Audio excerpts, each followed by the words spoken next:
Subscribe to our YouTube channel and press the bell icon to get the latest updates. On popular demand today, we talk about the new Russian vaccine or the new marvel that the Russians claim to have produced. I know that even yesterday, a lot of you were expecting this, and many of you complained that I talked about my silly old national politics, but not about this exciting new thing that happened.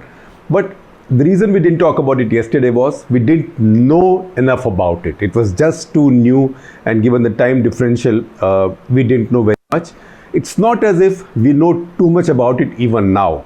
What we do not know too much about and what we need to know is the science of this. And there is a problem there, that if we don't know too much about it today, unlikely we'll not know that tomorrow, day after tomorrow, or in the next many days, because the science of the vaccine as yet has not been put to scientific scrutiny. That means the results of the research so far or the trial so far have not been published for scrutiny, and that is what leads to skepticism. Nevertheless, we know several things now, enough to talk about, and also we will also share with you many notes of skepticism that have emerged from various places, smart people. So what you now see from the Russians is called Sputnik 5. So in fact, when I saw it yesterday, I immediately wondered, is it Sputnik V as in victory? V as in victory, Winston Churchill. Every corrupt politician now also, when they get out of jail or when they get bail, they still show you that victory sign, unfortunately. So it's not that victory, it's 5.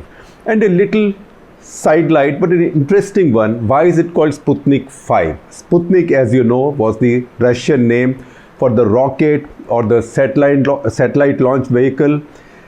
This was part of the Cold War. This was the big tussle in the Cold War. Who goes to space first? So the Russians beat the Americans to it with Sputnik 1. Sputnik 1 was 1957.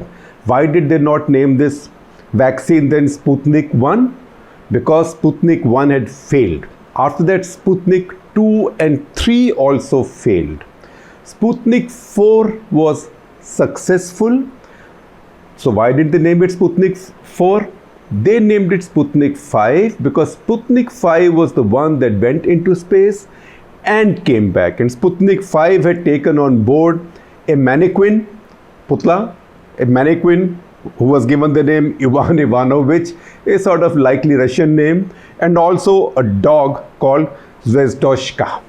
So it is when Sputnik 5 went into space and came back that led to the clearance or permission or sort of affirmation of technology for a manned mission. That's why just a few weeks later, Yuri Gagarin was launched on the next Sputnik on 12th of April 1961. That's a story I think most of us remember, whether we were born there or not. So Sputnik 5. Sputnik 5 because what is Putin doing? Putin is making a Cold War kind of statement. As we explained to you in episode 513 of Cut the Clutter, and I will again share a link with you today with several other links from a lot of other reading which has emerged on the vaccine issue. So you should, if you are more interested, read up a lot of that, because if I talk about all of that, it will take me an hour and a half, and you can't endure me for an hour and a half. So Putin is desperate and keen, and it's a legitimate desire to reposition Russia as a superpower again. Now, Russia, as I keep saying again and again, is not even half a superpower at this point. Russia has some superpower elements. It has a very strong military, it has nuclear weapons, the world's second best nuclear weapons, and probably the largest nuclear stockpile, if not the largest, almost as much as America's. It also has a very large foreign exchange reserve, the third largest in the world, or the fourth largest, I'd say, that is China, Switzerland. I think those are definitely always ahead of it. Russia is about 500 something billion, a little bit ahead of India even now, but for a population of 14.5 crores, that's a lot of foreign exchange reserves. But if you take that out, Russia does not have much that defines Russia as a superpower. Now, this is his way of getting into that competition again and telling the rest of the world, but more importantly, his own people, that Russia is back in the reckoning as a global power, and Russia in this case is beating America and the Western world. It's as if Putin's Russia now is the inheritor of the Soviet Union that died between 1989 and 1991. So this is one more step. That's why it's called Sputnik 5, because Sputnik was seen to be a technology, big global technology, very visible, very prestigious, where the Soviet Union defeated the Americans. In fact, it's because of that that the phrase Sputnik moment has come into being. What is the Sputnik moment? When you suddenly realize that your competition has done something ahead of you which you really wanted to do, and that shakes you up and wakes you up कि अब मुझे भी कुछ करना है. I've got left behind. That's a Sputnik moment. So Soviet Union had given the Americans a Sputnik moment, or the Sputnik moment, in 1961. That is what he's now pretending that he is giving the Americans and the Western world with this vaccine in 2020. That is the larger politics of it, and lots of people have noticed it, that what he's talking about is not science, he's talking about politics. So there is, for example, David Ignatius, a friend of mine, who's an editor on the Washington Post, writes wonderfully. He's a columnist. He's also a fiction writer. Very smart guy. So I'm sharing his piece from Washington Post with you. And he quotes William Ivanina, who's the head of National Counterintelligence and Security Center in the US, who says, look, what Putin has done is a safe strategy. If the vaccine doesn't work, he will just ignore the failure. Or if it doesn't ignore the failure, he will just then steal whatever is working and pretend that it's his vaccine that is working. So he has nothing to lose. He is looking for recognition and revenge. But there are others who say that this is not science at all. All he's doing is a Cold War style political statement. So there's a statement from John Moore, who is a virologist at Weill Cornell Medical College in New York, who says, John Moore says, quoted in the New York Times, and I'm sharing that link also with you, that story. He says, this is all beyond stupid. Putin does not have a vaccine.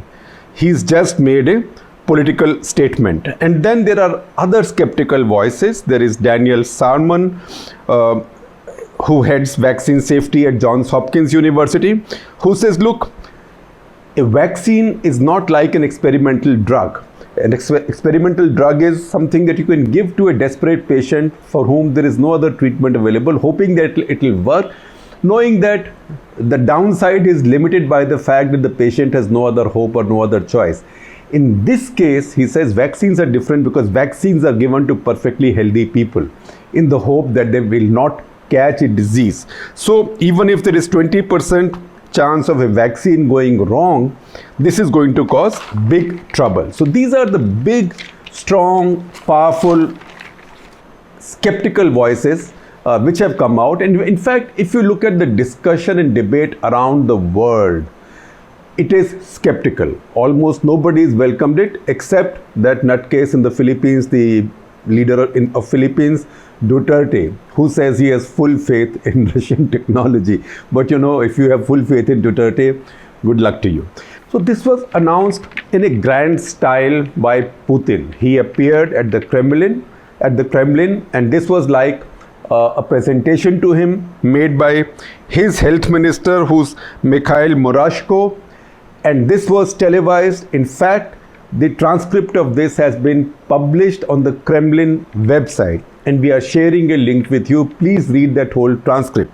So basically, Putin comes and sets it up and says, I believe you have this vaccine, so please tell me what it is. So his health minister, Murashko, he makes a presentation and he explains how a big Russian lab called Gamaleya National Research Center for Epidemiology and Biology. Now, Gamaleya lab is named after Nikolai Gamaleya, who was a famous infectious diseases scientist in the 19th century. So this lab was set up in 1891 in Tsarist times. It is a very old, prestigious lab. So this was a group of scientists headed by a Dr. Alexander Ginzburg at this lab, which worked on this vaccine along with the Russian Military of Defense and along with prestigious labs under the US, Russian, sorry, every time I say Russian, Freudian slip, I am almost about to say Soviet.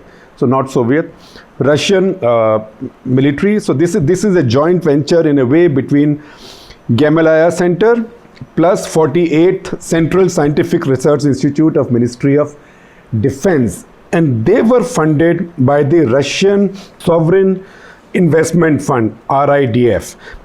Russian Sovereign Investment Fund has a lot of money. As I explained to you earlier, Russia has humongous foreign exchange reserves, and they invest these in projects in Russia and around the world. So the person who's been talking authoritatively about this and in English language, and I heard him late last night on Russia Today. I also watch channels like that sometimes, particularly when it's more relevant. His name is Kirill Dmitriev. He is the head of Russian Direct Investment Fund, RDIF. That is the Russian sovereign fund that's made an investment here. And he explained also how this has come. This has been developed using a weakened common cold adenovirus on which the scientists have sort of fitted or fixed spike proteins of SARS-CoV-2 virus. So when this goes into your body, it makes the body imagine that this is the SARS-CoV-2 virus because of the spike proteins, and the body then starts producing antibodies. So he in fact went on to say that this has been very successful, that they found that titers are very healthy. That means they found a lot of antibodies. And he in fact did not predict, but he made an optimistic projection that this vaccine may give you a 2-year immunity. And he said it may happen though with not one shot, but 2 shots. So this vaccine, as it's been developed, the concept is a 2-shot vaccine. So the vaccine will go in a phase 1 and phase 2. One will be adenovirus 26, one will be adenovirus 5. 2 different kinds of adenoviruses, and the idea being that your body will respond differently to different adenoviruses carrying this spike protein, and you will then produce a much larger bunch of antibodies, or maybe of slightly different type also. So you get immunity for a longer time. Now, none of this has been proven as yet. Now, how many people has this been administered to? Once again, that becomes an issue. So in the first group, 38 volunteers got a shot in June. Phase 1 and phase 2 happened sort of together. Once they found that phase 1, which was with animals, and phase 2, which was with a small sample, that it was safe, then they gave it to another group of 38, and these were members of the Russian elite, among the richest, most powerful Russians. Now, can you imagine if Narendra Modi had pushed with this August 15 deadline for the Indian vaccine and said that for first stage trial, come Mukesh Ambani, come Anand Mahindra, come Ratan Tata, come so-and-so, come so-and-so, come my chief of army staff, and take these shots. It will not happen in a democracy. It did happen, something like that did happen in Russia. So 38 members of the elite were given this.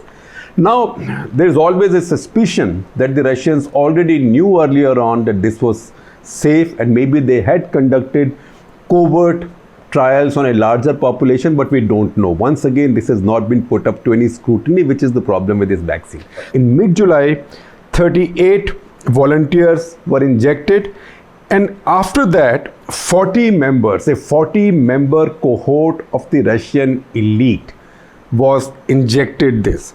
After that, a 40-member cohort of the Russian elite was injected this. And elite, we've defined for you what those elite could be like. It is also quite possible that a large number of Russian military volunteers have also been put on this trial, although the Russian Association of Clinical Trials still insists that less than 100 people have been given a trial, and so this is not yet a vaccine which can be given to patients. You have to handle this with much greater care. Now, Russians have been making political statements about it. So, Dmitry Peskov, who is a spokesman of the Kremlin, who had earlier turned COVID positive, recovered, I don't say survived, I say recovered, because very few people, touch wood, very few people die of COVID-19. So we should not say survive, we should not say deadly virus. So he recovered,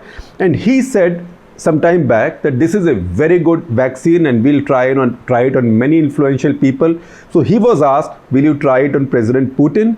He said, look, right now this is still experimental, so this is not something that we try on the head of state. But the fact is that at this gathering at the Kremlin, of which I am sharing a transcript with you, Putin actually said that his daughter, one of his daughters, were among the first to have taken this shot.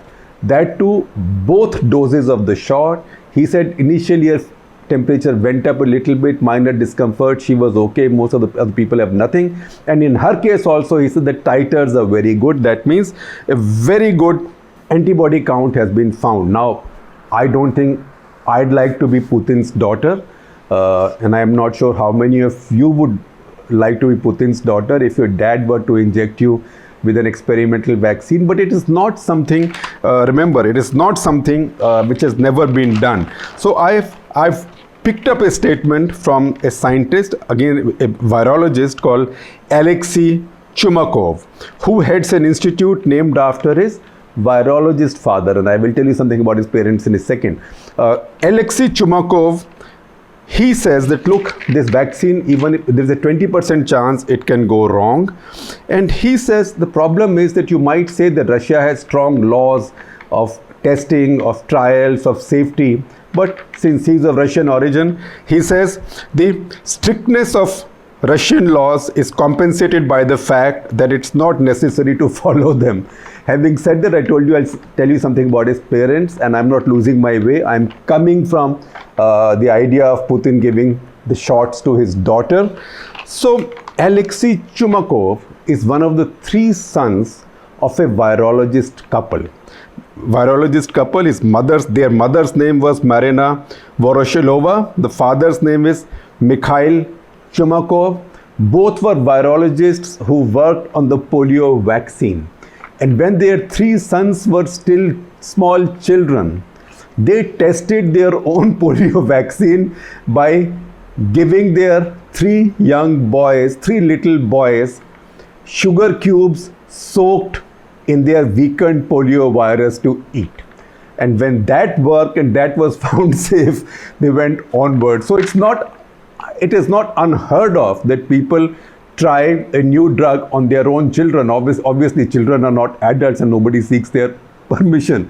But that happened quite some time back, and the parents were at least scientists, in case Putin has done it with his own daughter. So obviously, he must be quite sure of what he is doing.